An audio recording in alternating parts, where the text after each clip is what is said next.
Salam à toutes et à tous. Aujourd'hui, contrairement à ce qui est largement affirmé par la majorité des musulmans, nous ne sommes pas au 10e jour du mois de Ramadan, 1447 de l'Hégire, selon un compute non calibré, mais au 10e jour du mois de Safar al-Thani, 1405, selon un calendrier hégirien lunisolaire fondé sur un principe de régulation. Cela étant dit, je souhaite m'adresser à travers ce podcast à celles et ceux qui jeûnent durant ce mois déplacé de son repère temporel tel qu'il aurait été initialement établi. Il ne s'agit ni de contester la sincérité des intentions, ni de mettre en cause l'authenticité de la démarche spirituelle, mais d'ouvrir un questionnement rigoureux sur le critère de la datation, sur la référence calendaire adoptée et sur le lien entre le mois rituel et l'ordre cosmique qui structure le temps et sert de mesure aux êtres humains.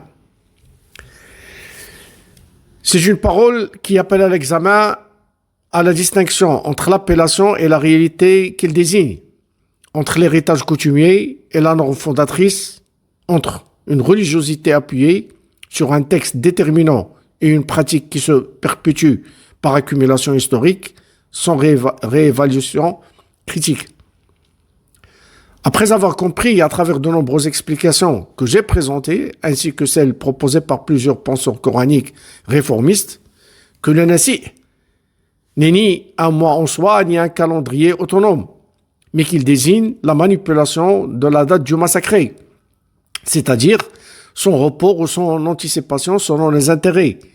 Alors le véritable problème apparaît clairement. Dieu n'a jamais condamné l'existence d'un système qui stabilise le temps, un ajustement calendaire. Il n'a jamais condamné l'organisation des mois. Ce qu'il a condamné, c'est la manipulation du temps sacré. Le verset est explicite. Le Nasi est un surcroît de mécréance. Autrement dit, toucher au repère temporel fixé par Dieu n'est pas une simple erreur technique. C'est une déviation profonde. Pourquoi ? Parce que cela revient à déplacer ce que Dieu a établi. Et le texte ajoute, leurs mauvaises actions leur ont été embellies et Dieu ne guide pas les mécréants. L'embellissement ici, c'est quoi ? C'est le fait de voir une altération comme une réforme, de voir une modification comme une amélioration, de transformer un dérèglement en sagesse apparente. Alors posons la question avec rigueur. Si manipuler le mois sacré est qualifié de surcroît de mécréance, que dire de l'abandon pur et simple de tout mécanisme de stabilisation, d'ajustement calendaire ? Il ne s'agit pas d'inventer un mois. Il ne s'agit pas d'ajouter quelque chose au texte. Il s'agit de comprendre le système du temps tel que voulu par Dieu. Des mois identifiables, des périodes situées, des actes d'adoration liés à une cohérence et non à un flottement perpétuel. Une fois que nous admettons que Ramadan est une désignation d'origine climatique et que dans la langue arabe, son nom renvoie à une phase précise de l'année, celle du passage de la chaleur intense de l'été vers l'équilibre naissant de l'automne, alors la perspective change radicalement. Nous ne sommes plus face à un simple mot. Nous ne sommes plus face à une appellation symbolique ou abstraite. Nous sommes face à un mois inscrit dans le temps, un mois situé, un mois préalable. Ramadan n'est pas une idée spirituelle flottante, c'est un temps nommé. Et lorsqu'un nom dans une langue désigne une transition climatique identifiable, la sortie de l'ardeur estivale vers la première modération saisonnière, cela implique nécessairement une stabilité dans le cycle annuel. Cela suppose un ancrage au début de l'automne. Cela exclut un déplacement continu à travers l'hiver, le printemps et l'été sans repère fixe. Pourtant, certains persistent à affirmer que Ramadan tourne librement à travers les saisons. Et ils vont plus loin. Ils prétendent que Dieu aurait interdit toute réforme de stabilisation du calendrier. C'est ici que la confusion s'installe. Parce qu'ils ont assimilé le Nasi à l'idée même du calendrier. Or, dans le texte coranique, le Nasi ne désigne pas la structuration du temps. Il désigne la manipulation du mois sacré. L'avancer ou le retarder pour servir des intérêts humains, des stratégies, des convenances. Le Coran ne condamne pas l'organisation du temps. Il ne qualifie pas la fixation des mois de déviation. Il affirme, le Nasi est un surcroît de mécréance. Autrement dit, ce qui est blâmé, ce n'est pas l'ajustement calendaire, c'est l'altération des repères établis par Dieu.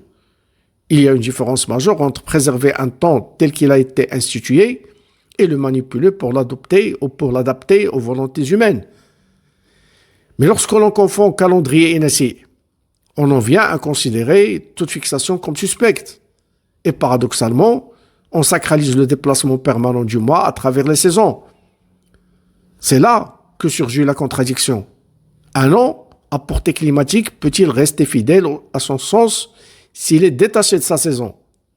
Un mois dont l'appellation renvoie au début d'un équilibre automnal peut-il logiquement se retrouver au cours de l'hiver ou au sommet de l'été?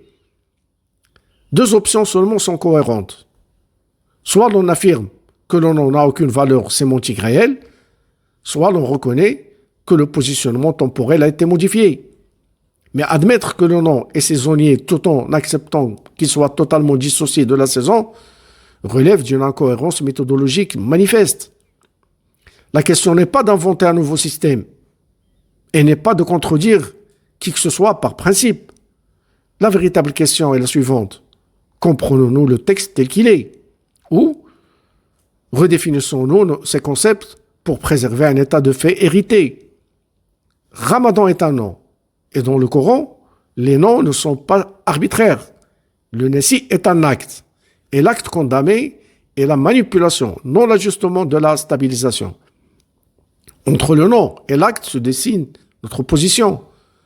Choisissons-nous de maintenir ce que Dieu a nommé à sa place ou justifions-nous son déplacement avant d'appeler cela destin?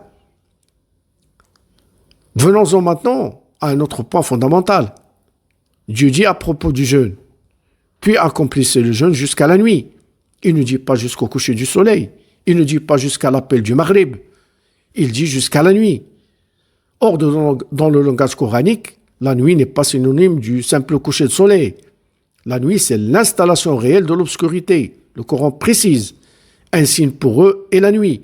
Nous en retirons le jour et les voilà plongés dans l'obscurité. La nuit commence lorsque le jour est effectivement retiré, lorsque l'obscurité s'installe, pas aux premiers instants où le disque solaire disparaît à l'horizon. Ailleurs encore, par la nuit lorsqu'elle couvre, elle enveloppe, elle obscurcit. Si la distinction est claire dans la langue, si elle est claire dans les versets, pourquoi réduire le mot nuit à un simple coucher de soleil? Sur quoi repose ce raccourci? Sur le texte ou sur l'habitude?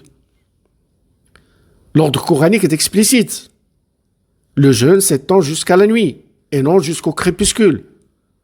Or, ces deux réalités ne sont ni synonymes ni interchangeables. Le crépuscule est par définition un temps de transition, un intervalle où le jour se retire sans que la nuit ne soit encore pleinement établie.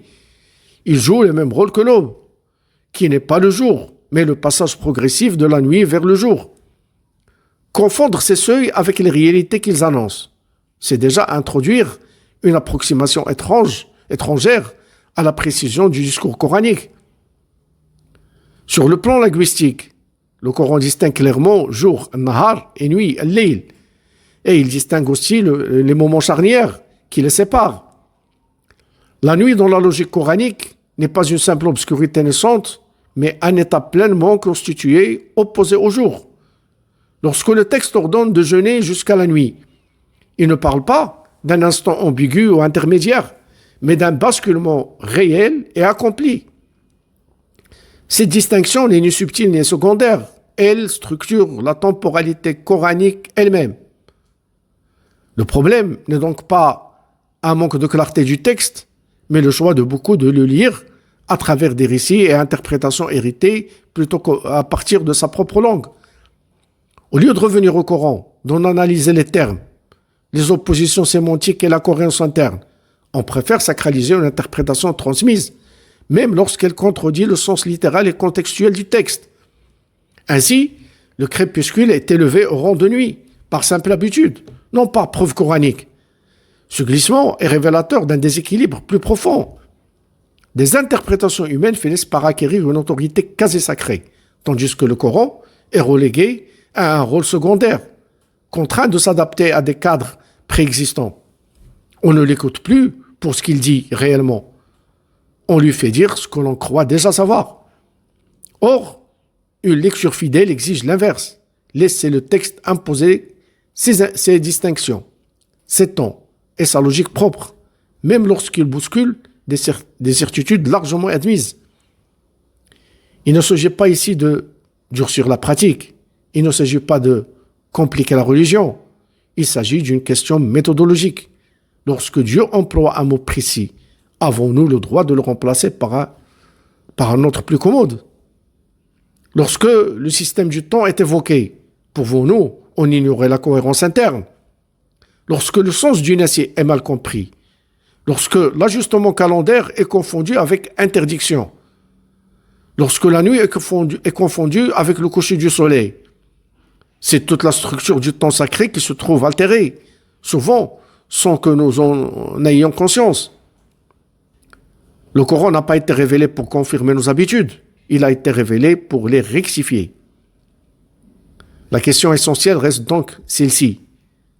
Suivons-nous ce que Dieu a révélé tel qu'il l'a révélé? Ou ajustons-nous les mots pour qu'ils s'accordent avec ce que nous avons toujours connu? N'oubliez pas de soutenir la chaîne. Abonnez-vous, partagez, likez et commentez. Et merci.